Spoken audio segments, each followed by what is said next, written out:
You think bonds are safe, eh? All right, in the last week, the Vanguard long-term Treasury is down about 13%. Now that's the long-term Treasury, probably duration there about 15% or so. So everyone says, what's the risk to the bond funds? And they look at duration as if that's the risk. Well, the duration is indicative of interest rates going up by 1 full percent. So if you have a duration of 15, for instance, that's a measure of the average maturity and all this, but a little bit more in detail than that. And off the top of my head, I can't do the math. I probably need my trusty calculator anyway.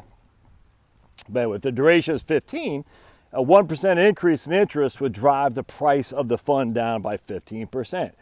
The duration is 15. A 2% increase in interest rates, market interest rates, would drive the price down by 30%. So duration is just an indicative measure of how much the price, the NAV, the net asset value, would drop if the interest rates went up. Or conversely, the other way around too, all right? The interest rates drop and whatnot.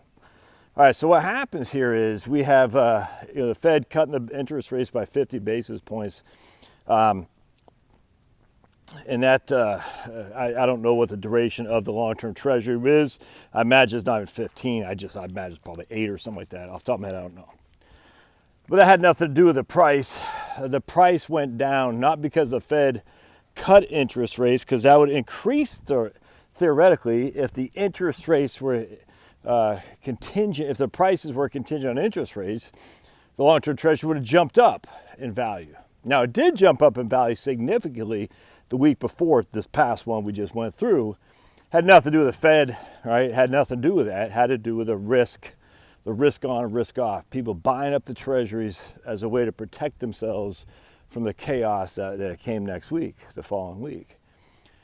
But this past week, the treasuries got hammered. Like I said, 12.9%, or was it 13? Either way, let's say 13% for simplicity. In 1 week's time, long-term treasuries fell by 13%. BND, the Vanguard Total Bond Index, predominantly treasuries, about 70% are government-sponsored entities, treasuries, usually on the shorter to intermediate maturity range. That was down about, I think, 6%, 5.5%, 6%, something like that, in this last week. Old reliable Ginnie Mae, down to all of 1.2. All right, so the long-term Treasury has given up. I mean, if you're getting 2% yield on that, you've given up your whole year's worth of yield for sure. BND giving up essentially its whole year's worth of yield as well. Not Ginnie Mae. Ginnie Mae is yielding 2.76. It's probably lower than that now, 2.25, I imagine. I don't know off the top of my head. It gives up 1.2%, so it's still in the black when it comes to its yield and the price per share decline. Which is why Ginnie Mae is just phenomenal, because it is based on mortgages. Mortgages are long-term investments, thus they're not nearly as prone to the insanity, volatility, which is the modern investing world, which is why I love it, and you should too. The issue of the day here, though, I got an itch in my nose, is that bond funds do not give you reprieve at all from risk relative to stock funds. Corporate bonds in particular. I never understood this idea we need to be diversified against the stock market by buying corporate bonds. You're buying a debt instrument of the exact same company that you're buying an equity instrument in. If the equity instrument can go kaput, you think the debt instrument won't? That literally makes no sense to me. I've never understood that. I mean, you should buy the treasuries, because at least the treasuries cannot go bankrupt. We know that for a fact. You can ride the price up and you can ride the price down to your heart's content, but you know you'll get your principal back plus a small amount of yield, because that's the interest rate market that we're in. You should never, though, in my opinion, this is just my opinion, buy risk assets and bonds, and corporate bonds. Now, I say that, I still love Wellington. I think Wellington was down 18% in this market cycle here, which is pretty, significantly less, a third less than what the S&P 500 was, which is pretty typical, actually. Basically, S&P 500 was down 37% in 2008. Wellington was down 22%. S&P 500 from October 2007 to March 9th of 2009 was down 55%. Wellington was down 37%. So Wellington has about a third less risk than the broad stock market, and historically it's done actually quite well relative to the return side.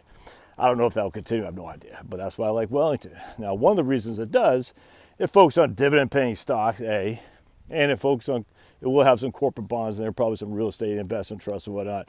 I don't know what they got. I haven't looked at the actual holdings for a long time because I don't want to say I don't care, but I just really don't. I would hire the Wellington folks to run my money because I trust the Wellington Asset Management team. And I said, look, if I'm going to pay you that 33 basis point fee, go crazy, gents and ladies. Just do what you got to do. Make me some money, but don't get me killed. Anyway, the issue here is long-term bonds have risk. You got to, on volatility perspective, but they don't have risk, long-term bond, treasury bonds, when it comes to bankruptcy. So should you hold long-term bonds in that first bucket? No, you should not. If you do the 3-bucket concept, and bucket 2 is your income bucket, yeah, I would, absolutely. But I'd also be making sure when I have gains on the table significantly above the par value.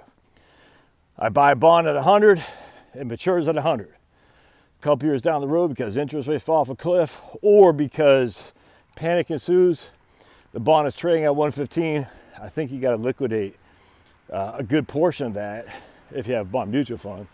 If you have an individual bond, I think you got to liquidate a good portion of that. That bond, because you can't liquidate proportional shares of a bond. You can't do that.